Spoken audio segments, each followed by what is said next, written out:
El Imperio Romano consideró durante siglos que Britania era solo un mito, una tierra lejana perdida en el océano. Todo cambió en el año 55 a.C., cuando Julio César zarpó hacia sus costas en busca de gloria. Aunque su invasión terminó en derrota, casi un siglo después el emperador Claudio logró conquistar la isla, fundar Londinium y extender el poder de Roma hasta el norte. Los romanos construyeron caminos, murallas y templos, dejando una huella que perduró incluso tras su retirada, cuando el imperio comenzó a desmoronarse. Tras la caída del Imperio Romano, la isla fue invadida por los anglos, sajones y jutos, quienes formaron los primeros reinos ingleses y dieron origen a una nueva cultura. Más tarde llegaron los vikingos, que saquearon y dominaron gran parte del territorio, hasta que los normandos, bajo Guillermo el Conquistador, unificaron Inglaterra en el año 1066. En la Edad Media, Inglaterra fue escenario de guerras decisivas y figuras legendarias. Reyes como Ricardo Corazón de León lucharon en las cruzadas, llevando el nombre de su reino más allá del continente. Enrique V alcanzó una victoria inesperada en Agincourt, donde un ejército inglés derrotó a fuerzas francesas muy superiores. Mientras tanto, entre el pueblo surgían leyendas como la de Robin Hood, el arquero que robaba a los ricos para ayudar a los pobres. Castillos, reinos y campos de batalla marcaron una era donde el valor, la fe y la ambición definieron el destino de Inglaterra y forjaron su identidad como una de las potencias más temidas y admiradas de Europa. Los orígenes de Britania: celtas, druidas y tribus antiguas. Mucho antes de que el nombre de Inglaterra existiera, la isla de Britania era un territorio cubierto de densos bosques, colinas envueltas en niebla y extensos ríos que servían como rutas sagradas. Allí habitaban tribus que no dejaban ciudades de mármol ni imperios de piedra, sino círculos de monolitos alineados con los astros, túmulos funerarios y misteriosos ritos realizados bajo el cielo abierto. A estas gentes los historiadores grecorromanos los llamarían britanos, pero ellos se reconocían como clanes, unidos por la sangre, la tierra y los dioses invisibles que habitaban en los árboles y las aguas. Sus lenguas pertenecían al tronco celta. Su memoria era oral y sus símbolos profundamente espirituales. La isla había sido poblada desde el Paleolítico, pero fue en la Edad del Hierro, hacia el siglo VIII a.C., cuando las tribus celtas comenzaron a establecerse de manera definitiva. Provenían del continente europeo, probablemente de las regiones que hoy corresponden a Francia y Alemania, desplazándose gradualmente hacia el oeste empujadas por otras oleadas migratorias. No entraron como un solo pueblo, sino como múltiples tribus, entre ellas los icenos, trinovantes, brigantes y catubellaunos. Cada una ocupaba un territorio delimitado por ríos o colinas, gobernadas por jefes guerreros cuya autoridad dependía tanto del linaje como de su capacidad para proteger a su gente. A diferencia de las civilizaciones mediterráneas, los celtas no construyeron grandes ciudades. Sus asentamientos se llamaban oppida, y eran fortalezas en las colinas rodeadas por empalizadas de madera o murallas de tierra. En ellas no solo se refugiaba la población durante los conflictos, sino que también funcionaban como centros de comercio y ritual. La riqueza se medía en ganado, en armas finamente decoradas o en joyas de oro y esmalte. Su sociedad estaba dividida en tres órdenes: los guerreros, encargados de defender el territorio; los druidas, poseedores del conocimiento religioso y jurídico; y el pueblo común, dedicado a la agricultura, la metalurgia y el comercio. Esta división no era solo funcional, sino sagrada, pues cada grupo representaba un aspecto del orden del mundo. La religión celta se desarrollaba al margen de templos permanentes. Sus lugares sagrados eran claros del bosque, lagos y ríos donde se realizaban ofrendas de armas, joyas y, en ocasiones, sacrificios humanos. El dios principal era Lugh, señor de la luz y la artesanía, aunque otros dioses como Cernunnos, el de los ciervos, y Taranis, el dios del trueno, ocupaban un lugar central en sus mitologías. No existía una doctrina única, sino un panteón común adaptado a cada tribu. Los druidas actuaban como sacerdotes, jueces y guardianes de la memoria colectiva. No escribían su conocimiento, lo transmitían oralmente, memorizando leyes, genealogías y mitos durante años de formación en bosques apartados. Las mujeres tenían un papel relevante en la sociedad celta.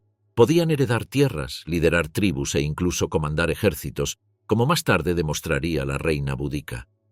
las alianzas matrimoniales entre tribus eran esenciales para la paz, aunque la guerra era una constante. Las disputas por territorios de pastoreo o por rutas comerciales desembocaban en escaramuzas rápidas, en las que los guerreros celtas se lanzaban al combate montados en carros de guerra, gritando con furia mientras agitaban sus espadas largas y falcatas. Los pueblos celtas no vivían aislados. Mantenían contacto con los comerciantes fenicios y griegos que llegaban a sus costas atraídos por el estaño de Cornualles, un metal imprescindible para la fabricación del bronce. Con el tiempo comenzaron a penetrar objetos del Mediterráneo, ánforas de vino, cerámicas finas y monedas acuñadas. Estos contactos introdujeron ideas nuevas y el conocimiento de un mundo más allá del mar, pero también llamaron la atención de una potencia emergente: Roma. La isla, que los propios habitantes llamaban Prytania, fue mencionada por primera vez por navegantes griegos en el siglo IV a.C., como un lugar lejano cubierto de niebla, habitado por tribus feroces y marcado por la magia de los druidas. Sin embargo, para los romanos, Britania representaba tanto un misterio como una oportunidad. Julio César fue el primero en atreverse a cruzar el Canal de la Mancha para explorar la isla. En el año 55 a.C., dirigió una expedición de reconocimiento, encontrando una resistencia feroz por parte de los britanos. Aunque no logró una conquista permanente, regresó al año siguiente con más legiones y obtuvo la sumisión simbólica de algunos jefes tribales. Su interés no era ocuparla, sino demostrar el alcance de Roma y advertir a las tribus de la Galia que ningún refugio era seguro. Tras la partida de César, Britania continuó dividida entre numerosos reinos tribales. Algunos comenzaron a adoptar elementos romanos, estableciendo alianzas comerciales con el continente. Otros se unieron en confederaciones defensivas, temiendo una futura invasión. Los druidas, que mantenían gran influencia espiritual y política, se convirtieron en defensores de la identidad britana frente a la creciente romanización. En sus santuarios del bosque de la isla de Mona, actual Anglesey, preservaban ceremonias y profecías que hablaban de una lucha inevitable entre los pueblos libres y el Imperio del Sur. Mientras tanto, la estructura social celta evolucionaba. Los reyes comenzaron a emitir monedas de oro con símbolos propios, lo que indicaba una economía compleja y jerarquizada. Algunas tribus construyeron fortificaciones monumentales como Maiden Castle o Danebury, preparándose para una guerra a gran escala. A nivel espiritual, las profecías druidas ganaron importancia, anunciando la llegada de un poder extranjero que cambiaría para siempre el destino de la isla. El paisaje sagrado de Britania ya estaba marcado por monumentos milenarios. Stonehenge, aunque erigido miles de años antes de la llegada de los celtas, seguía siendo un centro de poder ritual. Los druidas lo consideraban un puente entre el mundo de los vivos y el de los dioses, alineado con los solsticios y los caminos del sol. Otros sitios como Avebury y Silbury Hill demostraban la profundidad espiritual de la tierra, donde cada piedra y montículo tenía un propósito ceremonial. Para el siglo I de nuestra era, Britania era un mosaico de tribus guerreras, religiones ancestrales y profecías. Cada clan defendía su territorio con orgullo, pero todos compartían la certeza de que el mundo estaba cambiando. Más allá del canal, el Imperio romano alcanzaba su apogeo, expandiéndose como una tormenta implacable. Los dioses ancestrales observaban en silencio cómo las águilas del imperio se preparaban para cruzar nuevamente el mar, anunciando el fin de una era antigua y el comienzo de una nueva historia para la isla de Britania. La conquista romana de Britania. Cuando el emperador Claudio ascendió al trono de Roma en el año 41 después de Cristo, el imperio atravesaba una etapa de transición. Los generales veteranos dudaban de su fortaleza. El Senado lo veía como un gobernante impuesto por la guardia pretoriana más que por la voluntad del pueblo. Para consolidar su autoridad, Claudio necesitaba una conquista que evocara la grandeza de Julio César y colocara su nombre junto al de los grandes emperadores. Britania, esa isla envuelta en niebla al norte del mundo conocido, ofrecía la oportunidad perfecta. Los romanos ya habían intentado penetrar su territorio décadas atrás. Julio César cruzó el Canal de la Mancha en el año 55 a.C., con una fuerza expedicionaria, derrotando a algunas tribus costeras, pero retirándose sin anexar la isla. Su segundo intento, en el 54 a.C. C fue más exitoso, logrando que algunos reyes britanos ofrecieran tributo a Roma. Sin embargo, las legiones no permanecieron. Britania continuó como un mundo ajeno, al margen del orden romano, un reino de druidas, tribus guerreras y reyes que cambiaban de lealtades según su conveniencia. Hacia el año 43 después de Cristo. C. Las circunstancias eran distintas. Roma controlaba toda Galia y los contactos con Britania habían crecido. Algunos reyes tribales comerciaban con el imperio importando vino, cerámica y monedas romanas. Otros, en cambio, veían con temor la creciente influencia extranjera. El detonante de la invasión fue una crisis interna. Berica, rey de los atrébates y aliado de Roma, fue depuesto por la tribu de los catubellaunos. Huyó al continente y pidió ayuda al emperador Claudio. Esta petición ofrecía el pretexto perfecto para una conquista a gran escala. En la primavera del 43 después de Cristo, un ejército de 4 legiones, apoyado por unidades auxiliares y caballería, embarcó en el puerto de Boulogne-sur-Mer. Se estima que unos 40.000 hombres cruzaron el canal, una de las mayores operaciones militares de la época.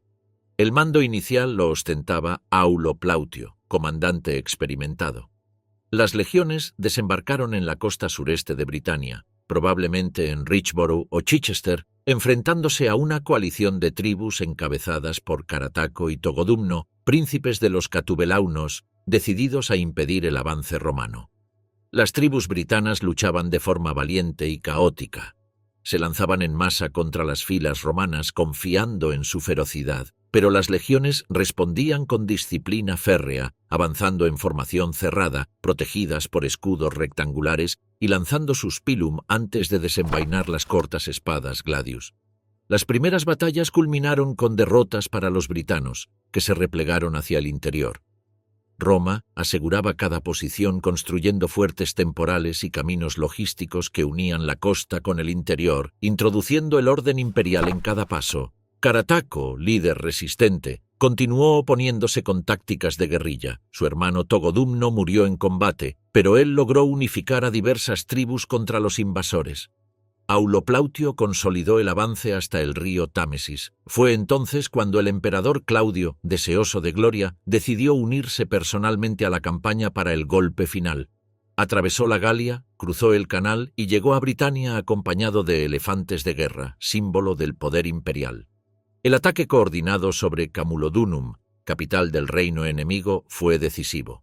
Las defensas britanas no resistieron el empuje de las legiones ni el terror provocado por los animales de guerra, desconocidos para los guerreros celtas. Camulodunum cayó, y Claudio aceptó la rendición formal de varios reyes britanos.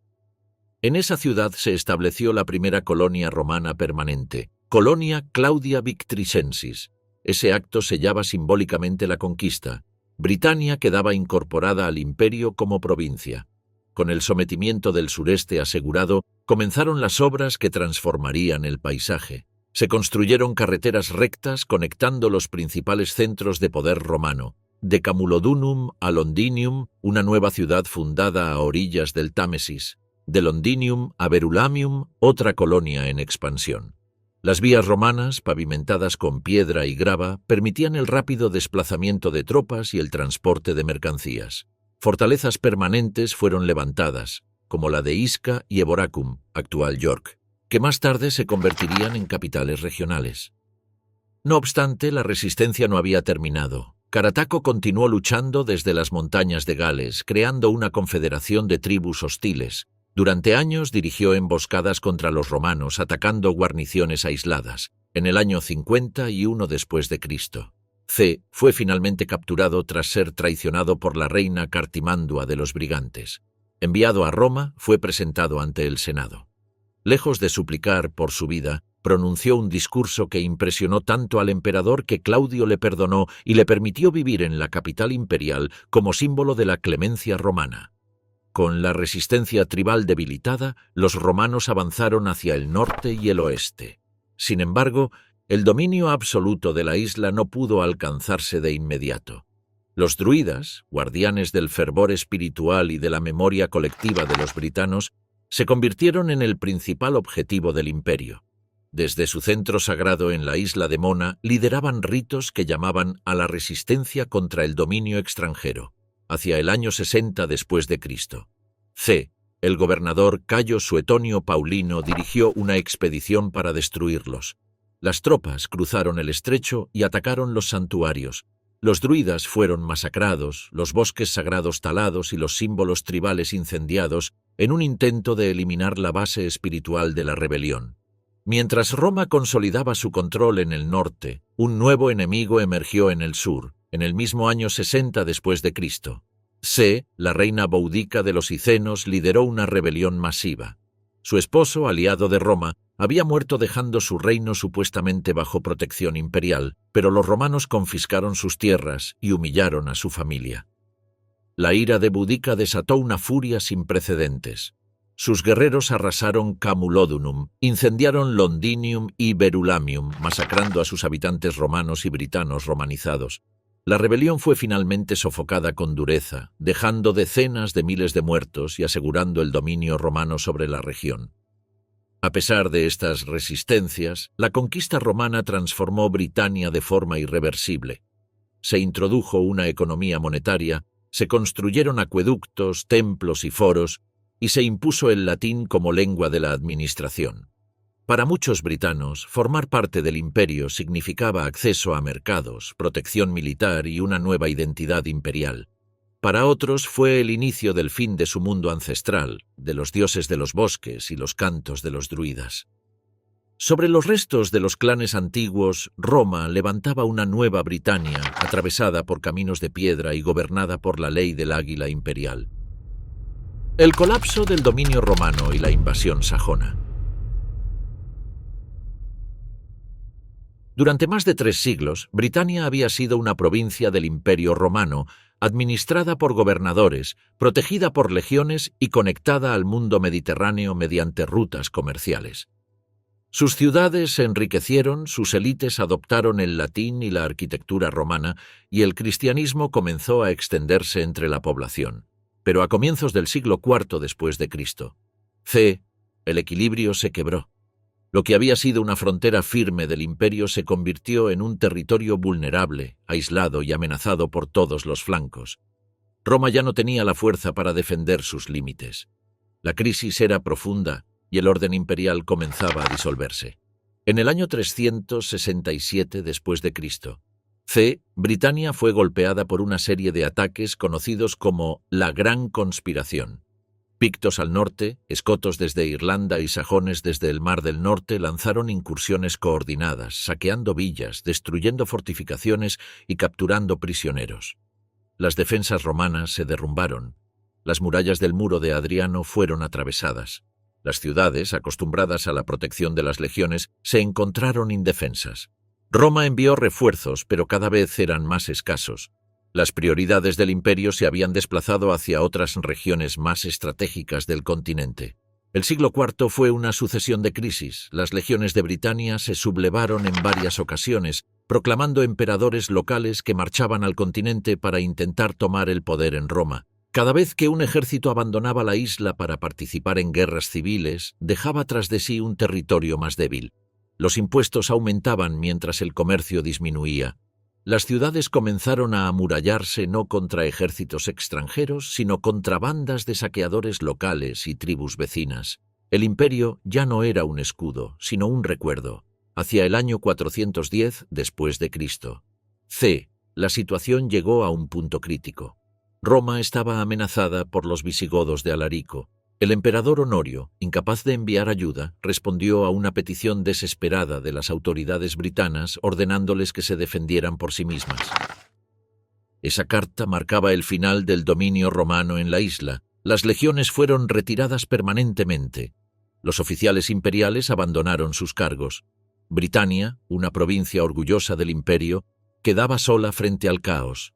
Sin el gobierno romano, el sistema colapsó con rapidez. Las villas aristocráticas fueron abandonadas o fortificadas. Los caminos se deterioraron. El latín comenzó a perder terreno frente a las lenguas locales. El cristianismo sobrevivió en pequeñas comunidades aisladas, pero los templos romanos cayeron en ruina. Las antiguas tribus reaparecieron, ahora como pequeños reinos independientes que luchaban entre sí por el control del territorio. Las élites romano-britanas intentaron mantener el orden, pero carecían de un ejército centralizado. La agricultura se redujo a una economía de subsistencia. La población rural comenzó a reconstruir estructuras tribales, buscando protección en líderes guerreros. Mientras Britania se sumía en la inestabilidad, nuevas amenazas surgieron desde el mar. Pueblos germánicos provenientes de las costas de lo que hoy es Dinamarca y el norte de Alemania, conocidos como anglos, sajones y jutos, comenzaron a llegar primero como saqueadores, atacando aldeas costeras y retirándose rápidamente. Pero las defensas eran débiles, y pronto sus incursiones se convirtieron en invasiones. Los britanos, incapaces de detenerlos, recurrieron a una estrategia desesperada: contratar mercenarios sajones para proteger el territorio a cambio de tierras. Este acuerdo inicial, mencionado por fuentes como Gildas, marcó el inicio de un cambio irreversible en la isla. Los jefes sajones llegaron no como soldados temporales, sino como colonizadores. Se establecieron primero en el sureste, construyendo asentamientos fortificados. Con el tiempo, exigieron más tierras. Sus poblaciones aumentaron por la migración continua desde el continente. Las tribus germánicas no reconocían la autoridad de los reyes britanos. Cuando se sintieron lo suficientemente fuertes, se rebelaron contra sus antiguos empleadores. Según crónicas posteriores, alrededor del año 450 después de Cristo. Los líderes saxones Hengist y Horsa derrotaron a los britanos en una batalla decisiva, abriendo la puerta a una invasión generalizada. Las crónicas britanas hablan de una destrucción masiva. Aldeas fueron incendiadas, la población nativa masacrada o esclavizada. Algunos britanos huyeron hacia el oeste, refugiándose en Gales y Cornualles. Otros cruzaron el canal hacia Armórica, donde fundaron el Reino de Bretaña. Las antiguas ciudades romanas fueron abandonadas o cayeron bajo dominio sajón, transformándose en nuevos centros de poder germánico. La cultura romana desapareció casi por completo. El latín fue reemplazado por las lenguas germánicas, dando origen al inglés antiguo. La conquista sajona no fue un ataque único, sino una serie de oleadas migratorias. Los anglos ocuparon el centro y el norte de la isla, fundando los reinos de Northumbria, Estanglia y Mercia. Los sajones se establecieron en el sur, dando origen a los reinos de Sussex, Wessex y Essex. Los jutos fundaron el reino de Kent. Cada uno de estos reinos germánicos actuaba de forma independiente, compitiendo entre sí por el control del territorio. Sin embargo, compartían una misma cultura, guerrera, pagana y profundamente distinta a la tradición romano-británica. Las estructuras religiosas también cambiaron. Los druidas habían desaparecido bajo el dominio romano y el cristianismo quedó relegado a pequeños enclaves monásticos. Los germanos trajeron consigo sus propias deidades, Woden, Tunor y Tiu, que más tarde darían nombre a los días de la semana en inglés. Sus rituales se realizaban en bosques y montículos sin templos permanentes. La sociedad se organizaba en torno a la lealtad al señor de la guerra y a los lazos de sangre. La ley era oral, basada en la venganza y la compensación mediante wergeld, el precio de la sangre. Para mediados del siglo VI, Britania ya no era romana. La isla había sido transformada por completo. Los antiguos britanos quedaron reducidos a minorías en los márgenes de la isla, mientras nuevos reinos germánicos dominaban el centro y el sur. El orden romano había colapsado no solo políticamente, sino culturalmente. En su lugar surgía un nuevo mundo, forjado por el hierro de los guerreros sajones, alimentado por la migración constante y marcado por la lucha entre tribus rivales que darían forma al futuro de Inglaterra. Los reinos anglosajones y la formación de Inglaterra. Con el colapso definitivo del poder romano y el avance de los pueblos germánicos, Britania dejó de ser una provincia imperial para convertirse en un archipiélago político de reinos emergentes. Estos nuevos dominios no surgieron de una conquista unificada, sino del establecimiento gradual de clanes anglos, sajones y jutos, que ocuparon territorios, erigieron centros de poder y comenzaron a luchar entre sí por el control de la isla. Esta época, conocida como la Heptarquía, estuvo marcada por la existencia de 7 reinos principales que dominaron la política inglesa entre los siglos VI y IX: Northumbria, Mercia, Anglia Oriental, Essex, Kent, Sussex y Wessex. Cada reino tenía su propia identidad, gobernantes y estructuras sociales, pero compartían rasgos comunes derivados de la cultura germánica. El poder del rey no provenía de un derecho divino institucionalizado, como ocurriría más tarde, sino de la capacidad de comandar en batalla, proteger a su pueblo y distribuir recompensas a sus guerreros. El rey era seguido por un séquito militar llamado comitatus, compuesto por nobles juramentados que recibían tierras a cambio de lealtad. La sociedad anglosajona estaba organizada en aldeas agrícolas, donde la riqueza se medía en ganado y tierras arables. La ley era transmitida oralmente y la justicia se aplicaba en asambleas locales conocidas como moats. El reino más antiguo de la heptarquía fue Kent, fundado por los jutos bajo el mando del legendario rey Hengist. Situado al sureste, fue el primero en establecer contactos diplomáticos y matrimoniales con los francos del continente. Su rey, Ethelberto de Kent, se casó con una princesa franca cristiana, lo que abriría el camino para la llegada de la misión de San Agustín de Canterbury. Anglia Oriental, gobernado por anglos orientales, controlaba las rutas comerciales del Mar del Norte y se convirtió en un importante centro cultural. Essex, Sussex y Wessex fueron fundados por diferentes ramas de los sajones, cada uno expandiéndose gradualmente desde pequeñas colonias hacia territorios más amplios. En el norte, el reino anglo de Northumbria emergió de la unión de dos entidades anteriores, Bernicia y Deira. Su posición estratégica le permitió dominar gran parte de la isla durante el siglo VII. Reyes como Edwin y Osvaldo se convirtieron en figuras legendarias, combinando la guerra con la conversión al cristianismo y la fundación de monasterios. Durante un tiempo, Northumbria controló incluso territorios más allá del muro de Adriano, ejerciendo influencia sobre los pueblos britanos y pictos. Sin embargo, el reino que alcanzaría el mayor poder político en el período central de la heptarquía fue Mercia. Ubicado en el corazón de la isla, controlaba las rutas terrestres y los valles fluviales del centro de Inglaterra. Su rey más célebre, Offa, gobernó entre 757 y 796 y logró someter a otros reinos hasta convertirse en el principal señor de la isla. Offa mandó construir una colosal fortificación conocida como el Muro de Offa, una larga defensa de tierra que separaba Mercia de los territorios galeses. Bajo su reinado, Mercia estableció relaciones diplomáticas con el imperio carolingio de Carlomagno, acuñó monedas estandarizadas y estableció un dominio político inédito. Wessex, en el suroeste, tuvo un desarrollo más gradual. Al principio fue uno de los reinos menores, constantemente amenazado por sus vecinos, pero su estructura dinástica le permitió mantener la continuidad política.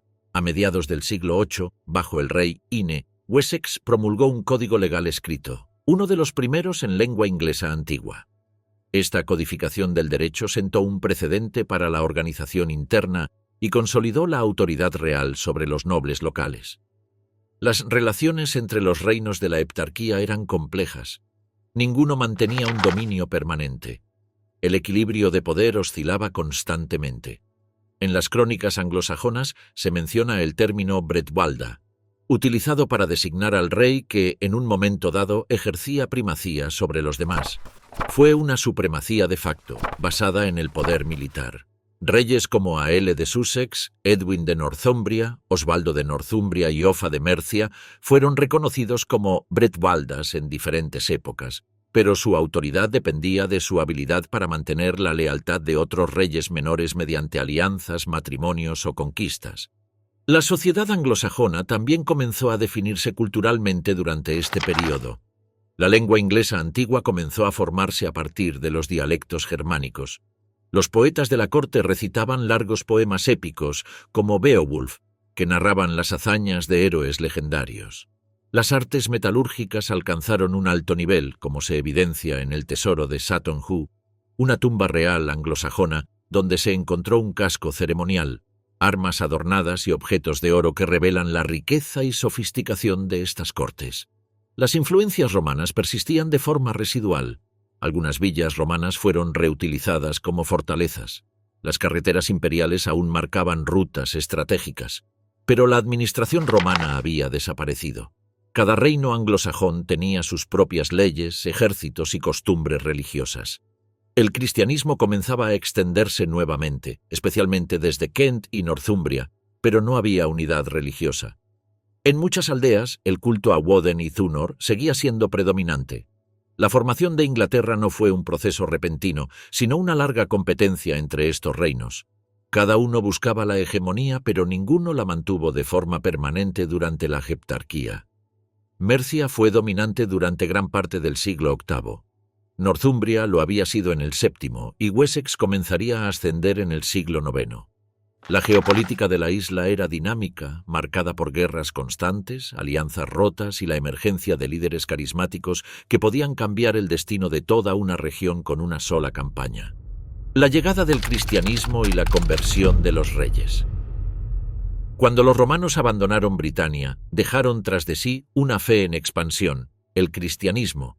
Aunque la estructura eclesiástica colapsó con el poder imperial, pequeñas comunidades de creyentes sobrevivieron en las zonas occidentales y septentrionales de la isla.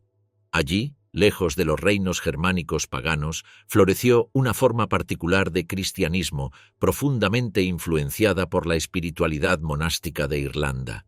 Mientras tanto, al este y al sur, donde predominaban los anglos y sajones, persistía el culto a los dioses antiguos. El choque entre ambas tradiciones religiosas determinaría el rumbo de la futura Inglaterra.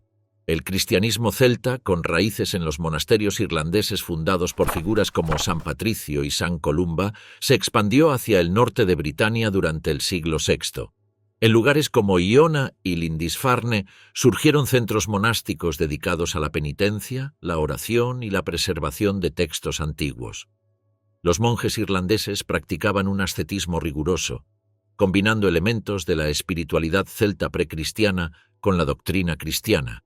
No estaban bajo la autoridad directa de Roma, sino que seguían sus propias tradiciones litúrgicas y sistemas de cálculo de la fecha de la Pascua. Para muchos britanos y pictos, este cristianismo representaba una continuidad espiritual con su pasado ancestral, un puente entre el mundo pagano y la nueva fe. Mientras tanto, en el continente, la Iglesia de Roma buscaba recuperar influencia en las Islas Perdidas. El Papa Gregorio Magno, preocupado por la expansión del paganismo entre los anglosajones, decidió enviar una misión evangelizadora dirigida por el monje Agustín. En el año 597 después de Cristo, Agustín desembarcó en Kent, respaldado por el rey Aethelbert, quien había contraído matrimonio con la princesa franca Berta, cristiana devota. Aethelbert gobernaba uno de los reinos más poderosos del sur, y su conversión tendría consecuencias trascendentales. Agustín fue recibido en Canterbury, donde comenzó su labor misionera. El rey, aunque inicialmente reacio a abandonar a los dioses ancestrales, entendió el poder político del cristianismo como vínculo con el continente. La fe cristiana no solo prometía salvación espiritual, sino también acceso a alianzas diplomáticas con los reinos francos y el favor de Roma.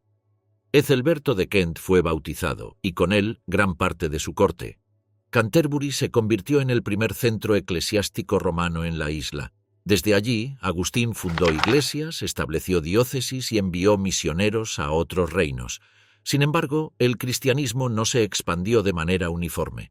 En Northumbria, la influencia provino primero de los monjes celtas de Iona. El rey Osvaldo, exiliado en Irlanda durante su juventud, regresó a su reino con la fe irlandesa y fundó el monasterio de Lindisfarne, que se convirtió en foco espiritual del norte. Los monjes celtas predicaban una fe de sacrificio personal, aislada del poder político, basada en la peregrinación y la contemplación. En contraste, los misioneros romanos promovían una estructura jerárquica centralizada y estrechamente vinculada a la autoridad real. Estas diferencias generaron tensiones crecientes. Los cristianos celtas utilizaban un método distinto para tonsurar el cabello de los monjes y celebraban la Pascua en fechas diferentes a las establecidas por Roma. Detrás de estas aparentes formalidades se escondía una lucha por la autoridad. ¿Debía la Iglesia inglesa someterse al Papa de Roma o mantener su independencia siguiendo la tradición irlandesa? Los reyes comprendieron que el cristianismo era más que una religión. Era un instrumento para consolidar el poder interno y obtener legitimidad externa. La corte de Northumbria se convirtió en escenario de esta disputa. El rey Oswiu, heredero de la fe celta, se enfrentaba a presiones de su esposa, adepta al rito romano. La confrontación culminó en el sínodo de Whitby en el año 664. Allí, Obispos y abades de ambas tradiciones expusieron sus argumentos. El lado romano insistió en la autoridad de San Pedro, custodio de las llaves del cielo, mientras que los celtas defendían la antigüedad de sus ritos. Finalmente, el rey Oswiu decidió a favor de Roma, declarando que no deseaba oponerse al guardián de las puertas del cielo. Esa decisión marcó el triunfo del cristianismo romano en Inglaterra y la subordinación de la Iglesia al papado. A partir de entonces, la conversión de los reyes se aceleró. En Wessex, el rey Cynegils recibió el bautismo con Osvaldo de Northumbria como padrino, creando una alianza entre ambos reinos. En Mercia, el poderoso rey Peada adoptó el cristianismo como condición para casarse con una princesa de Northumbria. La fe se convirtió en moneda diplomática. Al convertirse, los reyes legitimaban su poder como representantes de Dios en la tierra y recibían el apoyo de monjes y obispos, quienes actuaban como escribas, consejeros y embajadores. Los monasterios se multiplicaron en toda la isla. No eran solo centros religiosos, sino también núcleos de aprendizaje, agricultura y producción artística. En lugares como Jarrow y Wearmouth se copiaban manuscritos, preservando obras latinas y creando crónicas propias. De estos monasterios surgió la figura de Beda el Venerable, monje e historiador que escribió la historia eclesiástica del pueblo inglés, una obra que no solo narraba la conversión de los reinos, sino que consolidaba la idea de una identidad unificada bajo el cristianismo. El proceso de conversión no implicó la desaparición inmediata de las antiguas creencias. Muchas prácticas paganas fueron asimiladas al calendario cristiano. Lugares sagrados se transformaron en iglesias. Las festividades agrícolas se reinterpretaron como celebraciones religiosas. La cristianización de los anglosajones fue tanto un cambio espiritual como una estrategia de poder.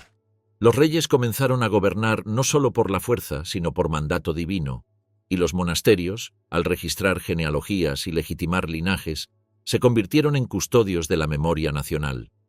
El cristianismo no solo unificó espiritualmente a los reinos anglosajones, sino que los conectó nuevamente con Europa. La isla dejaba atrás el aislamiento de la era post-romana y reingresaba a la esfera de la cristiandad occidental. Pero mientras los reinos celebraban su nueva fe, desde los mares del norte se acercaban naves de proas talladas. Los paganos no habían desaparecido. Estaban a punto de llegar, y con ellos comenzaría el período más oscuro y decisivo de la historia inglesa. Alfredo el Grande, el rey que salvó Inglaterra. A finales del siglo IX, los reinos anglosajones enfrentaban la mayor amenaza de su existencia. Desde las costas del Báltico y los fiordos de Noruega, los vikingos habían dejado atrás las incursiones esporádicas para emprender conquistas permanentes. Llegaban en grandes ejércitos conocidos como el Gran Ejército Pagano, acompañados de mujeres, artesanos y ganado, con la clara intención de establecerse en las tierras más fértiles de Britania. En cuestión de décadas, los reinos de Northumbria y Anglia Oriental cayeron bajo dominio danés. Mercia fue desmembrada. Solo quedaba un reino libre, Wessex. Su soberanía recaía en un joven rey, Alfredo. Alfredo asumió el trono en el año 871 en un contexto de derrota continua. Las fuerzas danesas comandadas por Guthrum no eran solo guerreros saqueadores, sino conquistadores experimentados que fundaban asentamientos y reclamaban tributos. La costa estaba en manos enemigas, las ciudades habían sido asediadas y abandonadas. Parecía inevitable que Wessex siguiera el destino del resto de la isla. Sin embargo, Alfredo comprendió que la victoria no dependía únicamente del valor militar, sino de una transformación estratégica y política profunda. La primera decisión de Alfredo fue reorganizar el sistema defensivo. Abandonó el modelo tradicional de ejércitos convocados temporalmente que respondían a la llamada del rey durante un corto período e instauró un servicio militar permanente. Dividió al ejército en dos, de manera que siempre una parte permaneciera activa mientras la otra regresaba a sus tierras. Con ello, garantizaba una fuerza constante disponible para enfrentar ataques inesperados. Paralelamente, inició la construcción de una red de burhs, fortalezas de tierra y madera estratégicamente ubicadas a lo largo de ríos y caminos. Estos burhs no solo servían como refugios, sino también como centros administrativos desde los cuales se coordinaba la defensa y se aseguraba el control territorial. La segunda reforma crucial de Alfredo fue la creación de una flota naval. comprendió que los vikingos dominaban los mares y que para vencerlos era necesario enfrentarlos en ese terreno. Mandó construir barcos más largos y altos que los drácars escandinavos, diseñados para navegar tanto en ríos como en mar abierto. La flota de Alfredo patrullaba las costas, interceptando embarcaciones enemigas antes de que desembarcaran. Esta fuerza naval marcó el nacimiento de la Marina inglesa, que siglos después se convertiría en el corazón del poder del reino. En el año 878, Alfredo enfrentó el momento decisivo de su reinado. Guthrum lanzó un ataque sorpresa durante el invierno, buscando destruir Wessex antes de que pudiera reunir a sus tropas. Alfredo respondió con rapidez, convocando a sus guerreros mediante señales de humo y mensajeros. La batalla final tuvo lugar cerca de Edington. Las fuentes describen cómo las tropas anglosajonas avanzaron en formación cerrada, escudos entrelazados, resistiendo el empuje vikingo. Al final del combate, los daneses fueron derrotados. Guthrum se rindió y, como parte del acuerdo de paz, aceptó el bautismo cristiano adoptando el nombre de Athelstan. Se estableció un tratado que dividía la isla. El sur y el oeste permanecerían bajo dominio de Wessex, mientras que el este y el norte serían controlados por los daneses bajo lo que se conocería como el Danelaw. Lejos de considerar esta tregua como un final, Alfredo la interpretó como una oportunidad para reorganizar el reino. Inició una reforma legal, compilando leyes antiguas y adaptándolas a los nuevos tiempos. Integró elementos del derecho romano, las costumbres germánicas y los principios cristianos. Su objetivo era crear un sistema uniforme que consolidara la autoridad del rey sobre nobles y campesinos. Fortaleció la educación, fundando escuelas para formar a los hijos de la nobleza y promoviendo la traducción de textos latinos al inglés antiguo. Él mismo participó en esta labor, traduciendo obras como La Historia Eclesiástica de Beda. Para Alfredo, la fuerza del reino no dependía solo de las armas, sino también del conocimiento. A nivel religioso, Alfredo utilizó la Iglesia como herramienta de unificación nacional. Promovió la fundación de monasterios y alentó a los obispos a establecer escuelas y tribunales eclesiásticos. El cristianismo se convirtió en símbolo de resistencia cultural frente al paganismo vikingo. La conversión de Guthrum no fue solo un acto espiritual, sino un mensaje político. Incluso los conquistadores reconocían la supremacía moral del reino de Wessex. Las reformas militares, legales, navales y religiosas de Alfredo sentaron las bases de un reino unificado. Por primera vez desde la caída de Roma, existía una estructura central fuerte capaz de defender sus fronteras, administrar justicia y proyectar poder. El concepto de Englaland, la tierra de los anglos, comenzó a tomar forma en los documentos oficiales de su reinado. Alfredo no solo defendió su reino, sino que imaginó una unidad política que superara las divisiones tribales y dinásticas del pasado. En los últimos años de su vida, Alfredo mantuvo la presión sobre el Danelaw, asegurando fronteras y fomentando la colonización de áreas reconquistadas. Estableció asentamientos mixtos donde convivían anglos y daneses cristianizados bajo la ley del rey. Esta integración pacífica permitió la expansión gradual de la influencia de Wessex hacia el norte. Cuando Alfredo murió en el año 899, dejó un legado sin precedentes. Sus reformas no se desvanecieron con su muerte, sino que fueron continuadas por sus hijos y nietos. Gracias a su liderazgo, el reino de Wessex se convirtió en el núcleo del futuro reino de Inglaterra. El título de Rex Anglo-Saxonum, es decir, rey de los anglosajones, que era utilizado por Alfredo, anticipaba la coronación de un rey sobre toda la isla. Sin haber conquistado toda Britania, había salvado su alma política y plantado la semilla de un reino que, en las generaciones siguientes, unificaría la isla bajo una sola corona. El dominio danés y el reinado de Canuto el Grande.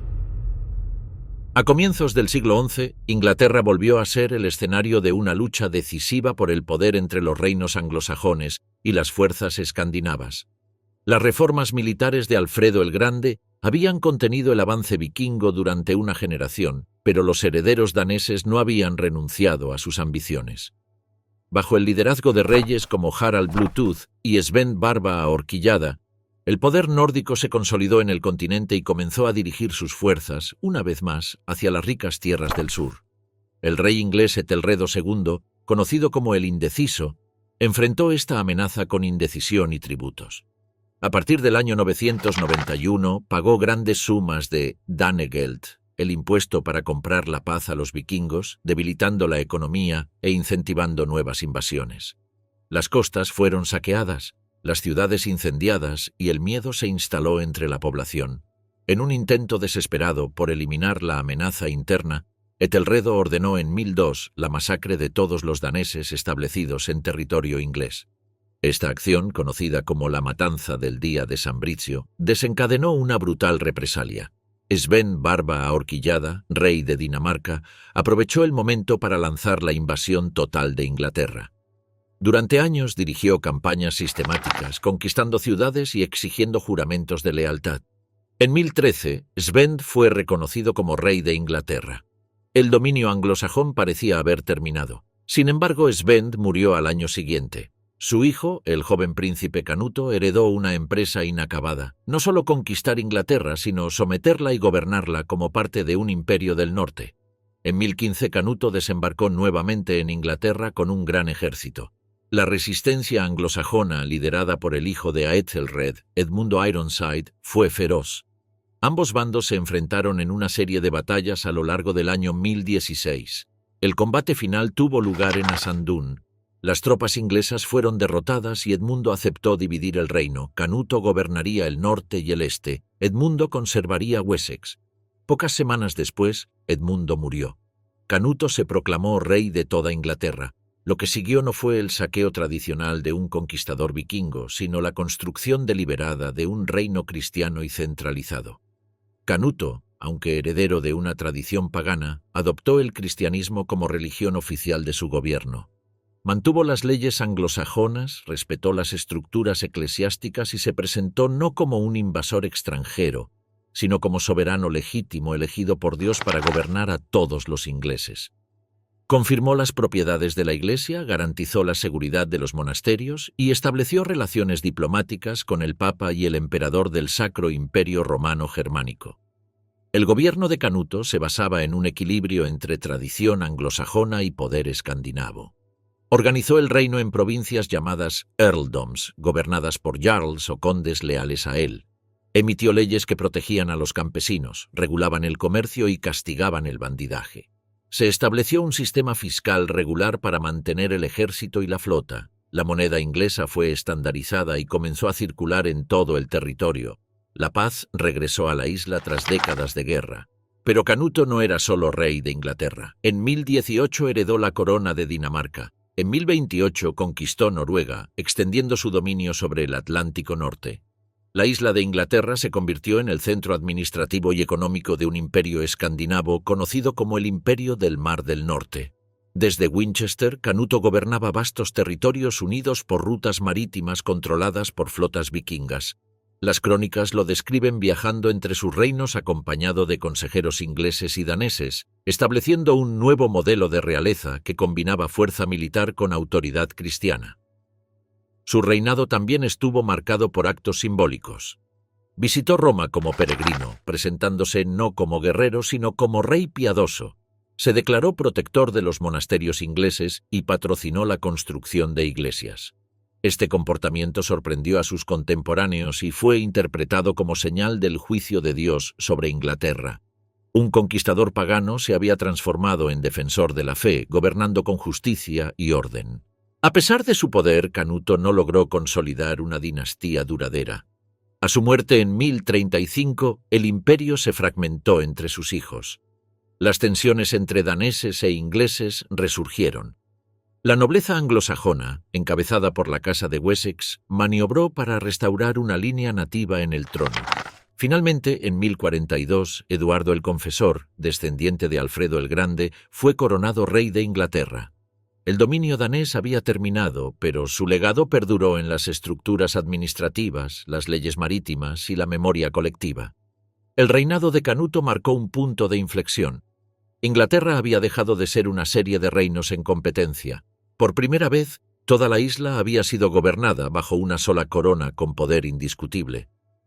Aunque ese poder había venido del norte, la experiencia de un reino unificado sirvió de precedente para el surgimiento definitivo de Inglaterra como entidad política. Apenas una generación después, esa misma unidad sería puesta a prueba por una nueva invasión que cambiaría la historia de la isla para siempre. La conquista normanda de 1066, Guillermo el Conquistador. A mediados del siglo XI, Inglaterra era un reino cristiano estable, gobernado por el rey Eduardo el Confesor.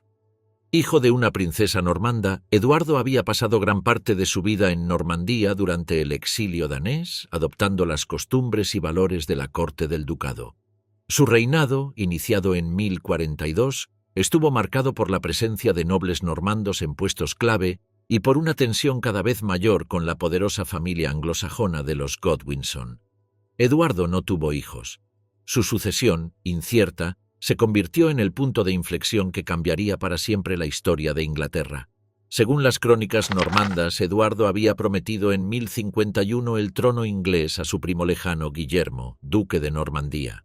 Este juramento no tenía equivalencia legal en la tradición inglesa, donde la sucesión debía ser confirmada por el White Nashmot, el Consejo de Nobles anglosajones. Sin embargo, Guillermo interpretó la supuesta promesa como un derecho sagrado. Para reforzar su posición, exigió un juramento formal del principal noble inglés Harold Godwinson, conde de Wessex y hombre más poderoso del reino. En 1064, Harold naufragó en la costa normanda y fue llevado ante Guillermo. Bajo circunstancias que las crónicas normandas relatan como coercitivas, Harold juró sobre reliquias sagradas para apoyar la sucesión de Guillermo al trono de Inglaterra. Para los normandos, este juramento vinculaba a Harold bajo pena divina. Eduardo el Confesor murió el 5 de enero de 1066. Al día siguiente, el White Nashmot proclamó rey a Harold Godwinson. Para los ingleses, Harold era el defensor natural del reino. Para Guillermo era un usurpador y un perjuro. El duque normando declaró que la corona le pertenecía por juramento, promesa real y derecho divino. Comenzó los preparativos de invasión. Obtuvo el apoyo del Papa Alejandro II, quien le concedió un estandarte sagrado, legitimando la campaña como cruzada contra un rey que había roto un juramento solemne. Mientras Guillermo reunía una flota en Normandía, otro aspirante al trono apareció en el norte. Harald Hardrada, rey de Noruega, alegaba derechos sobre Inglaterra basados en antiguos tratados con los reyes daneses. Aliado con Tostig, hermano exiliado de Harold Godwinson, desembarcó en Northumbria en septiembre. Harold marchó rápidamente hacia el norte y enfrentó a los invasores en la batalla de Stamford Bridge el 25 de septiembre de 1066. Fue una victoria aplastante para los ingleses. Hardrada y Tostig murieron en el combate. La amenaza noruega había sido eliminada, pero la victoria llegó con un costo fatal. Ese mismo día, Guillermo desembarcó en la costa sur, en Pevensey. Harold marchó de inmediato hacia el sur, obligando a su ejército extenuado a recorrer más de 300 kilómetros en pocos días. El 14 de octubre, los ejércitos de Harold y Guillermo se enfrentaron cerca de Hastings. La batalla fue una confrontación entre dos mundos militares. Los anglosajones combatían a pie, formando un muro de escudos compacto en la colina de Senlac. Los normandos desplegaron una fuerza combinada de infantería, arqueros y caballería pesada. Los primeros ataques normandos fueron rechazados. La caballería no logró romper la línea inglesa. Entonces, según las crónicas, Guillermo empleó una táctica innovadora, la retirada fingida. Simulando una retirada desordenada, atrajo a los ingleses colina abajo. Cuando estos rompieron la formación, los normandos se volvieron contra ellos y los masacraron. La batalla continuó durante horas. Harold, luchando en el centro de la línea inglesa, cayó finalmente. La tradición relata que una flecha le atravesó el ojo, dejando al ejército inglés sin su líder. Al anochecer, la colina estaba cubierta de cadáveres. El ejército inglés se dispersó. Guillermo había vencido. Tras la batalla, Guillermo marchó hacia Londres. Las ciudades del sur se sometieron rápidamente. En diciembre, el duque fue coronado rey de Inglaterra en la abadía de Westminster, convirtiéndose en Guillermo I, conocido para la historia como Guillermo el Conquistador. Con su coronación, Inglaterra ingresaba a una nueva era dominada por la nobleza normanda, el sistema feudal y la completa reorganización del poder político y territorial. La construcción del poder feudal. Tras la coronación de Guillermo en 1066, Inglaterra se convirtió en el epicentro de una transformación social sin precedentes. No se trató simplemente del cambio de un monarca, sino de la reconfiguración completa de la estructura del reino. Guillermo no se limitó a sustituir a los líderes anglosajones. Desmanteló la base misma del sistema anterior y edificó en su lugar un orden feudal que colocaba al rey como propietario supremo de toda la tierra. Cada castillo, cada aldea, cada campo pasó a depender directamente del monarca, quien recompensaba a sus fieles vasallos con tierras a cambio de obediencia absoluta. El primer paso fue el reemplazo total de la nobleza. Los grandes señores anglosajones fueron desposeídos de sus tierras, que fueron entregadas a caballeros normandos que habían acompañado a Guillermo en la conquista. En menos de una década, más del 90% de las propiedades nobiliarias del reino estaban en manos extranjeras. Esta redistribución no solo recompensaba a los aliados del rey, sino que aseguraba que todos los grandes propietarios estuvieran vinculados directamente a la corona por lazos de vasallaje. El sistema feudal normando se basaba en una jerarquía piramidal. En la cúspide estaba el rey, señor de todos los dominios. Por debajo, los varones recibían extensos feudos y juraban lealtad al monarca mediante un acto solemne que implicaba arrodillarse ante él y colocar las manos entre las suyas. A cambio de la tierra, estaban obligados a proporcionar tropas, caballería y recursos en tiempos de guerra. Estos varones, a su vez, entregaban porciones de tierra a caballeros menores, estableciendo una red interconectada de obligaciones personales. La tierra ya no era un derecho ancestral, sino un privilegio concedido por el rey, irrevocable si se fallaba en el deber de fidelidad. Para consolidar su dominio, Guillermo autorizó la construcción masiva de castillos. En todo el reino se levantaron fortalezas de madera y piedra, muchas de ellas sobre antiguas ciudades anglosajonas. Estos castillos no eran símbolos de prestigio, sino instrumentos de control militar y administrativo. Desde sus murallas se vigilaban rutas, ríos y aldeas. El pueblo debía jurar lealtad al señor del castillo, quien ejercía autoridad judicial, fiscal y militar en nombre del rey. Castillos como la Torre de Londres se convirtieron en centros neurálgicos del poder normando. El siguiente paso estratégico fue el registro exhaustivo del reino. En 1085, Guillermo ordenó la elaboración del Domesday Book, un censo detallado de todas las propiedades, habitantes, ganado, campos, molinos y bosques de Inglaterra. Nunca antes se había intentado un ejercicio tan minucioso de control territorial. Cada propietario debía declarar el origen de sus tierras, cuánto producían y cuánto tributo debían. Este libro, terminado en 1086, permitió al rey imponer impuestos con precisión y evitar disputas entre sus vasallos. Su nombre hacía alusión al juicio final, como en el día del juicio nada podía ocultarse y nadie podía apelar contra lo registrado. El sistema feudal implicaba no solo control territorial, sino también el establecimiento de un nuevo orden jurídico. Las cortes señoriales se convirtieron en los centros de justicia local. El castillo era el lugar donde se resolvían disputas, se ejecutaban penas y se mantenía el orden. El rey se reservaba el derecho de intervenir en causas mayores, consolidando una doble justicia, real y feudal. Las aldeas pagaban rentas y tributos, trabajaban en las tierras del señor y estaban obligadas a servir en la milicia local si eran convocadas. La economía rural se reorganizó en torno al manor, una unidad autosuficiente bajo el control del señor feudal.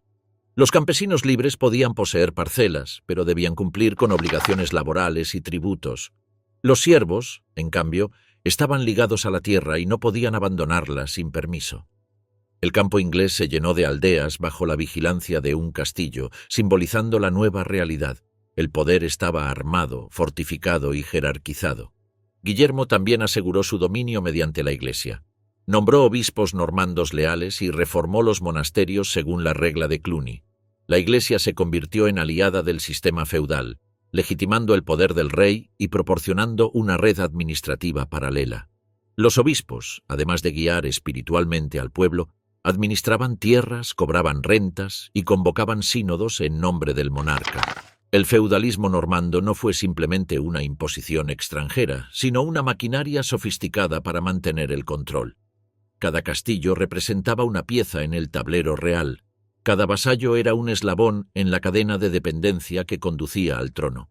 Inglaterra quedó totalmente integrada en una estructura feudal estricta, donde el rey era señor supremo de hombres y tierras, y donde la lealtad se medía en caballeros, fortalezas y tributos. En menos de 20 años, el antiguo reino anglosajón había desaparecido por completo bajo la armadura del poder normando. El reinado de Enrique II y la figura de Thomas Becket. Enrique II ascendió al trono de Inglaterra en 1154 con el firme propósito de restaurar la autoridad real después del caos y la anarquía del reinado anterior. Desde el inicio de su gobierno se propuso limitar el poder de los varones, reforzar el sistema judicial y establecer un control riguroso sobre sus territorios. Para Enrique, la ley era el instrumento fundamental del poder real y debía aplicarse por encima de toda influencia externa, incluyendo la de la Iglesia. Su reinado marcó el nacimiento del sistema legal inglés, con tribunales reales, jueces itinerantes y registros escritos. La justicia, que antes dependía del señor local, pasaba ahora a manos del rey. Para consolidar su autoridad sobre la Iglesia, Enrique decidió nombrar a un aliado como arzobispo de Canterbury, la máxima autoridad espiritual del reino. Eligió a Thomas Becket, su canciller y amigo personal, un hombre astuto y leal que había administrado los asuntos del Estado con eficacia. Enrique creía que, al ocupar el cargo eclesiástico más importante, Becket serviría como puente entre la corona y la Iglesia, garantizando que esta última permaneciera subordinada a los intereses reales. Sin embargo, tras su nombramiento en 1162, Thomas Becket adoptó una postura inesperada. Renunció al lujo de la corte, abrazó la vida ascética y declaró que su deber supremo era con Dios, no con el rey. Su transformación sorprendió a Enrique. El rey esperaba un aliado político. Obtuvo un rival espiritual. El choque estalló cuando Enrique intentó juzgar a clérigos acusados de delitos ante tribunales reales en lugar de eclesiásticos.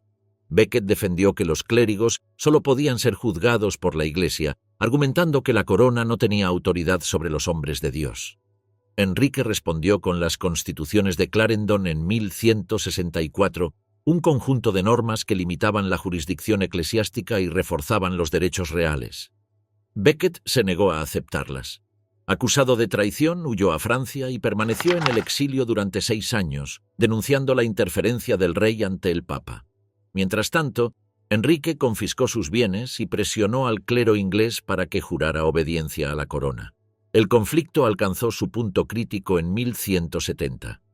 Enrique, en un intento de reconciliación política, permitió el regreso de Becket a Inglaterra. Pero apenas regresó, Becket excomulgó a varios obispos favorables al rey. Enrique, frustrado por la resistencia continua, habría pronunciado una frase que pasaría a la historia. ¿No hay nadie que me libre de este turbulento sacerdote?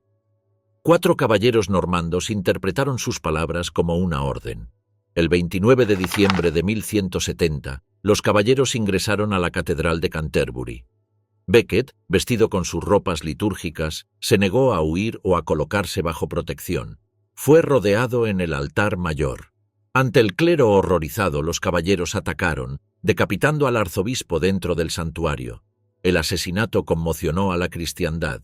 Thomas Becket fue inmediatamente venerado como mártir. Su tumba se convirtió en lugar de peregrinación y su figura en símbolo de resistencia del poder espiritual frente a la autoridad terrenal. Enrique II fue obligado a humillarse públicamente. En 1174 se presentó descalzo en Canterbury y permitió ser azotado por los monjes como penitencia. A pesar de esta derrota moral, su reinado consolidó un sistema judicial fuerte, con registros escritos, juicios por jurado y leyes unificadas que sentaron las bases del derecho inglés. El conflicto con Becket no debilitó la corona. Reveló, sin embargo, que la Iglesia seguiría siendo un actor político poderoso en los siglos venideros, capaz de desafiar incluso al rey más fuerte de Inglaterra. Los arqueros de Inglaterra, el nacimiento del arma más temida de Europa. El poder militar de la Inglaterra medieval no se forjó únicamente en los salones de piedra de sus castillos, sino en los campos abiertos donde campesinos y aldeanos, desde la niñez, tensaban el arco largo hasta dominarlo como una extensión de su propio cuerpo. A diferencia de la caballería pesada europea, Símbolo del prestigio feudal, el arco largo inglés surgió como un arma del pueblo, producto de leyes obligatorias y disciplina constante. Desde el siglo XIII, los reyes comenzaron a dictar normas que exigían a todos los hombres libres practicar el tiro con arco los domingos y días festivos. No se trataba de un pasatiempo, sino de un deber nacional. Mientras otras potencias recurrían a mercenarios, Inglaterra estaba creando un ejército de arqueros profesionales entrenados desde la infancia. El arco largo, fabricado generalmente de tejo, medía cerca de 2 metros y requería una fuerza extraordinaria para tensarlo. Su cuerda proyectaba flechas largas con puntas de acero capaces de perforar armaduras desde más de 200 metros. Un arquero experimentado podía disparar hasta 10 flechas por minuto, saturando el campo de batalla con una lluvia mortal. La anatomía de los arqueros se modificaba por el uso continuo. Se han encontrado esqueletos con los huesos del brazo izquierdo hiperdesarrollados, señal de una vida dedicada al dominio de esta arma. El arco largo no era solo un instrumento de caza o guerra, sino una cultura marcial propiamente inglesa. Su primera gran demostración táctica ocurrió en 1298, durante el reinado de Eduardo I, conocido como el Martillo de los Escoceses. En la batalla de Falkirk, los escoceses liderados por William Wallace confiaban en los schiltrons, formaciones defensivas de picas diseñadas para detener a la caballería. Eduardo, en lugar de atacar directamente con sus caballeros, colocó a los arqueros galeses e ingleses en los flancos. Cuando comenzó el combate, las flechas cayeron en masa sobre los escoceses, desestabilizando sus formaciones y abriendo brechas. Por primera vez, el arco largo demostró que podía destruir no solo tropas ligeras, sino unidades compactas de infantería pesada. A partir de Falkirk, el arco largo se convirtió en la columna vertebral del ejército inglés. Los reyes comprendieron que el dominio de esta arma otorgaba a Inglaterra una ventaja única frente a sus enemigos continentales. Durante el siglo XIV se establecieron nuevas leyes que prohibían a los hombres practicar deportes distintos al tiro con arco, para asegurar que cada campesino pudiera ser movilizado como arquero cuando el reino lo necesitara. Los monjes registraban el número de varas de madera importadas para fabricar arcos y flechas. La preparación para la guerra era una obligación civil, casi un sacramento nacional. El arco largo no solo transformó la estructura del ejército, sino también la mentalidad inglesa. Permitió que hombres de origen humilde, sin caballos ni títulos, se convirtieran en el factor decisivo del campo de batalla. Los caballeros franceses, entrenados en el arte del combate cuerpo a cuerpo, veían con desprecio a los arqueros, pero este desprecio resultaría fatal. Las décadas siguientes verían el paso del arco largo de instrumento defensivo a arma de conquista. Con él, los ingleses derrotarían a ejércitos numéricamente superiores, marcando el comienzo de una nueva era en la guerra medieval. Allí, donde antes dominaba el acero de los caballeros, ahora gobernaba la velocidad, la disciplina y la precisión mortal de la cuerda tensada por el campesino inglés.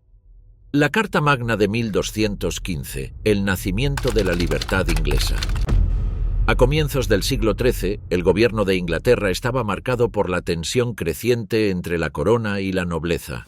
El rey Juan, conocido como Juan sin tierra, había heredado un reino conflictivo y empobrecido, y sus intentos por recuperar los territorios perdidos en Francia lo llevaron a imponer impuestos cada vez más altos a los varones y al clero. La justicia real se convirtió en un instrumento de castigo y extorsión. Las confiscaciones arbitrarias de tierras se multiplicaron y los castillos de la nobleza fueron ocupados por fuerzas leales al rey. El poder regio, absoluto y sin freno, comenzó a provocar un descontento generalizado entre quienes tradicionalmente habían sido pilares del reino. El conflicto llegó a su punto máximo en 1215. Los varones más poderosos del país, encabezados por Robert Fitzwalter, se rebelaron abiertamente y formaron una alianza armada conocida como los Ejércitos de Dios. Su objetivo ya no era simplemente contener los abusos, sino imponer límites concretos a la autoridad monárquica. No buscaban destronar al rey, sino someterlo a la ley.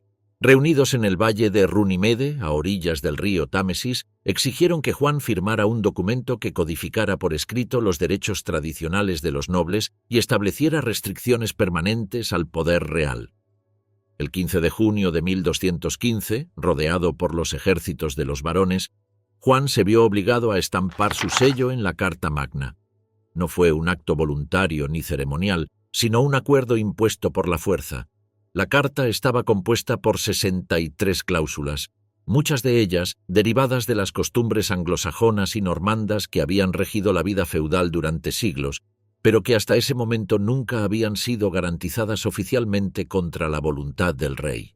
Entre las disposiciones más importantes se encontraba el principio de que ningún hombre libre podía ser arrestado, encarcelado o desposeído de sus bienes sin un juicio legal por parte de sus iguales. Por primera vez, se declaraba que el rey estaba sujeto a la ley. Se limitaba la capacidad de imponer impuestos sin el consentimiento del Consejo de Nobles, se prohibían las confiscaciones arbitrarias y se protegían los derechos de herencia y propiedad. La justicia quedaba regulada por normas escritas, no por capricho monárquico. Una de las cláusulas más trascendentales establecía que existía un consejo de 25 varones con autoridad para garantizar el cumplimiento de la carta y, si el rey la violaba, tenían el derecho legal de alzarse en armas contra él.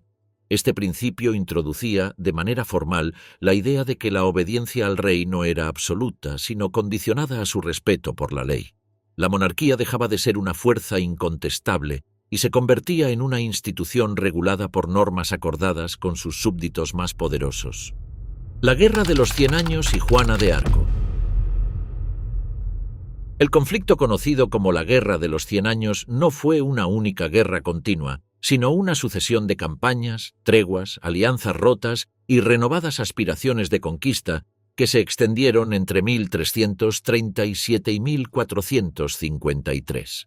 A lo largo de más de un siglo, Inglaterra y Francia disputaron no solo territorios, sino el derecho a la corona francesa, el control del comercio internacional y la supremacía militar en Europa occidental. Esta guerra transformó por completo la política medieval, introdujo nuevas tácticas, redefinió la importancia del soldado común y marcaría el declive definitivo del sistema feudal basado en la caballería pesada. Inglaterra, inicialmente victoriosa, vio el surgimiento de una figura inesperada que cambiaría el curso del conflicto: Juana de Arco. El origen del conflicto se encontró en un vacío sucesorio. En 1328 murió el rey Carlos IV de Francia sin dejar heredero varón. La ley sálica impedía que una mujer heredara la corona, pero también impedía transmitir derechos a través de línea femenina. Eduardo III de Inglaterra, nieto de Felipe IV de Francia por su madre Isabel, reclamó el trono francés, argumentando que su ascendencia le otorgaba el derecho legítimo. La nobleza francesa rechazó su pretensión y eligió a Felipe VI, de la rama de los Valois. La disputa dinástica fue el detonante político, pero detrás de ella se escondían intereses económicos. Francia controlaba Flandes, centro textil y principal comprador de lana inglesa. Controlar el trono francés significaba controlar el comercio europeo. En 1337, Eduardo III declaró la guerra a Francia e inició la primera fase del conflicto. Las campañas iniciales se caracterizaron por el uso masivo del arco largo inglés, que ya había demostrado su eficacia en Falkirk, y otras batallas internas. La primera gran victoria se produjo en 1346, en la batalla de Crécy. El ejército francés, compuesto por caballeros pesadamente armados, cargó repetidas veces contra las líneas inglesas, donde miles de arqueros disparaban una lluvia constante de flechas que atravesaban armaduras y derribaban caballos. La caballería, símbolo del prestigio feudal, fue aniquilada por campesinos armados con arcos. Este enfrentamiento marcó el inicio del declive de la caballería como centro de la guerra medieval. Tras Crécy, los ingleses sitiaron Calais, que cayó en 1347. Esta ciudad estratégica permitiría a Inglaterra mantener un punto de entrada permanente al continente. Mientras tanto, el príncipe negro, hijo de Eduardo III, obtuvo otra victoria crucial en Poitiers en 1356. Allí, el rey francés Juan II fue capturado y la nobleza francesa quedó descabezada. El Tratado de Bretigny, firmado en 1360, concedió vastos territorios a Inglaterra, incluyendo Aquitania, convirtiendo a Eduardo III en el señor más poderoso de Europa occidental. Sin embargo, la guerra no terminó. Francia reorganizó su ejército y comenzó a recuperar territorios durante la segunda fase del conflicto. El rey Carlos V evitó enfrentamientos directos y optó por la guerra de desgaste, recuperando fortalezas mediante negociaciones y ataques puntuales. Inglaterra enfrentaba problemas económicos y políticos agravados por la peste negra. La situación cambió nuevamente con el ascenso de Enrique V al trono inglés en 1413, quien retomó la guerra con renovada determinación. En 1415, Enrique V lanzó una nueva invasión a Francia. A pesar de contar con un ejército reducido, obtuvo una de las victorias más memorables de la historia militar en la batalla de Agincourt. El terreno embarrado, la estrechez del campo y la disciplina inglesa con el arco largo resultaron decisivos. Las oleadas de caballería francesa quedaron atrapadas en el barro, atacadas sin descanso por arqueros ingleses. Miles de nobles franceses murieron o fueron capturados. La victoria convirtió a Enrique V en figura legendaria y reforzó la idea de que Inglaterra estaba destinada a gobernar Francia. El éxito de Agincourt fue seguido por la conquista de Normandía.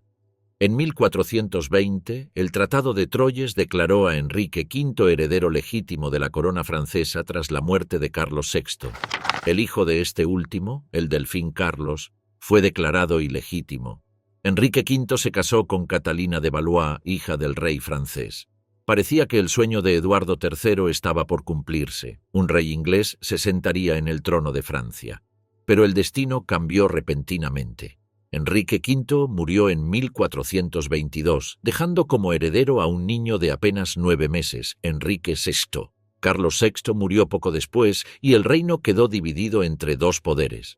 El gobierno inglés controlaba París y Normandía, mientras el delfín Carlos, sin recursos ni prestigio, resistía en el sur. Fue en este momento de profunda crisis para Francia cuando surgió una figura inesperada. Una joven campesina de la región de Domremy llamada Juana de Arco. Decía escuchar voces divinas que le ordenaban salvar Francia y coronar al delfín como rey legítimo. En 1429, Juana convenció al delfín y fue enviada a liberar la ciudad sitiada de Orleans. Su presencia transformó el ánimo de los soldados franceses. Con determinación y táctica, los franceses lograron romper el asedio. La victoria cambió el rumbo de la guerra. Juana condujo al delfín a Reims, donde fue coronado como Carlos VII en una ceremonia simbólica que restauró la legitimidad monárquica francesa. Los ingleses intentaron capturarla para destruir el símbolo que representaba. En 1430 fue apresada por los borgoñones y entregada a los ingleses. Juana fue juzgada por herejía y condenada a morir en la hoguera. Su ejecución en 1431 no detuvo el renacimiento francés, al contrario, la convirtió en mártir y fortaleció la moral nacional. Francia comenzó a recuperar territorios mediante un ejército reorganizado y financiado por una nueva fiscalidad centralizada. La reconquista culminó en 1453 con la batalla de Castillón, donde la artillería francesa destruyó el último ejército inglés en el continente. Inglaterra conservó solo Calais.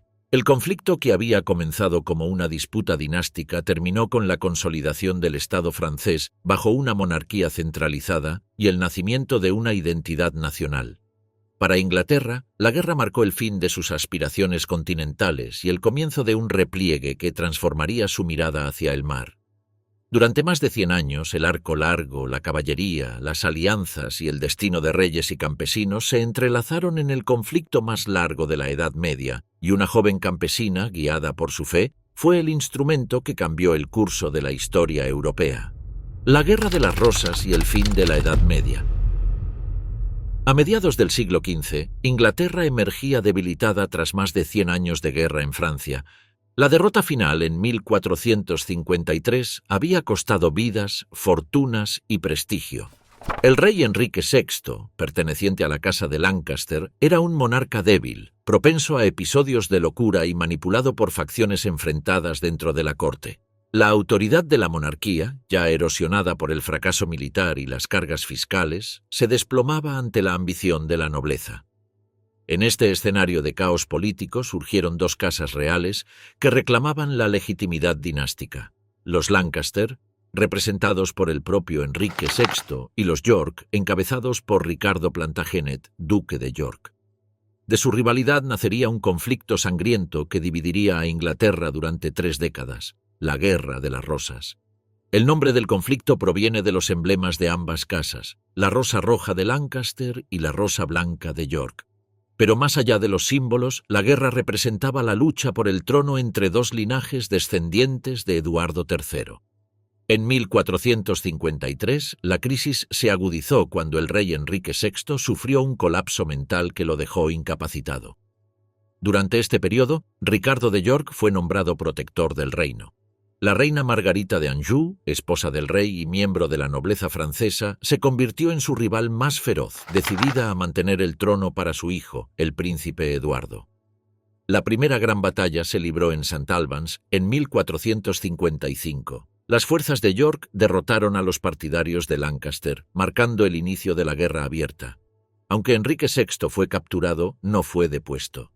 Durante los años siguientes, el conflicto se intensificó mediante una serie de campañas breves, donde las alianzas cambiaban constantemente y los ejércitos se formaban rápidamente con el apoyo de nobles locales.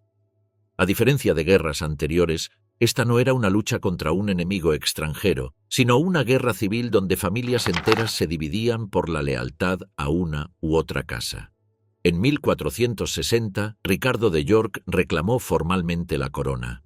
El Parlamento reconoció la legitimidad de su linaje, pero acordó que Enrique VI mantendría el trono hasta su muerte, tras lo cual Ricardo lo heredaría. La reina Margarita no aceptó este acuerdo. Reunió un ejército y enfrentó a Ricardo en la batalla de Wakefield. Ricardo murió en combate, y su cabeza fue exhibida en las murallas de York con una corona de papel, en señal de burla. Sin embargo, su causa no terminó allí.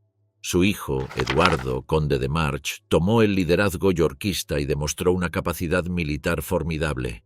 En 1461, Eduardo derrotó definitivamente a los Lancaster en la batalla de Taunton, la más sangrienta de la guerra, con miles de muertos en un solo día. Tras la victoria, fue coronado como el rey Eduardo IV. Con apenas 19 años, Eduardo consolidó el poder yorkista y pareció poner fin a la guerra. Enrique VI fue capturado y encarcelado en la Torre de Londres. Sin embargo, la paz fue efímera. Las alianzas nobiliarias pronto se fragmentaron. El conde de Warwick, conocido como el Hacedor de Reyes por su papel decisivo en la coronación de Eduardo, se volvió en su contra cuando el rey tomó decisiones sin su consentimiento. Warwick cambió de bando, liberó a Enrique VI y restauró brevemente el gobierno lancasteriano. Pero Eduardo IV regresó al poder tras vencer a Warwick en la batalla de Barnet en 1471. En ese mismo año, la reina Margarita reunió un ejército en nombre de su hijo. La batalla decisiva tuvo lugar en Tewkesbury. Las fuerzas yorkistas derrotaron a los Lancaster y el príncipe Eduardo murió en combate. Con él desaparecía la línea directa de sucesión lancasteriana. Enrique VI fue asesinado en la torre poco después. Eduardo IV se convirtió en el monarca indiscutido. Durante los siguientes años, Inglaterra vivió una relativa estabilidad bajo el reinado de Eduardo IV. Sin embargo, a su muerte en 1483, el conflicto resurgió.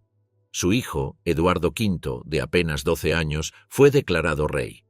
Su tío, el duque de Gloucester, fue nombrado protector. Poco después acusó a sus sobrinos de ilegitimidad, los declaró inaptos para el trono y asumió él mismo la corona como Ricardo III. Los jóvenes herederos fueron encerrados en la Torre de Londres y desaparecieron misteriosamente. Aunque no existen registros oficiales, se cree que fueron asesinados bajo órdenes de Ricardo, convirtiéndose en los príncipes de la Torre, símbolo del fin de la inocencia dinástica. El reinado de Ricardo III estuvo marcado por la desconfianza y el resentimiento de los antiguos aliados yorkistas. Mientras tanto, la facción lancasteriana sobreviviente se reorganizó en torno a un noble exiliado en Francia. Enrique Tudor, descendiente por línea ilegítima de la Casa de Lancaster. Con el apoyo de nobles descontentos y financiamiento extranjero, Enrique invadió Inglaterra en 1485. Ricardo salió a enfrentarlo en la batalla de Bosworth Field. El enfrentamiento fue breve pero decisivo. Ricardo luchó personalmente en el combate, intentando matar a Enrique y terminar la guerra en un solo golpe. Fue rodeado y abatido en el campo de batalla. Su cuerpo, cubierto de heridas, fue hallado entre el lodo. Había sido el último rey inglés en morir en combate. La victoria de Enrique Tudor puso fin a la Guerra de las Rosas. Fue coronado como Enrique VII, fundador de la dinastía Tudor. Para sellar la reconciliación, se casó con Isabel de York, uniendo simbólicamente las dos rosas en una sola, la rosa Tudor, blanca y roja entrelazadas. Con la subida al trono de Enrique VII, la Inglaterra feudal marcada por las guerras civiles dio paso a un nuevo orden centralizado, donde la autoridad real se reforzó y comenzó la transición hacia el Estado moderno. El fin de la Guerra de las Rosas no solo marcó el término de un conflicto dinástico, sino el cierre definitivo de la Edad Media en Inglaterra, abriendo el camino a la consolidación de una monarquía nacional fuerte y al surgimiento de una nueva era.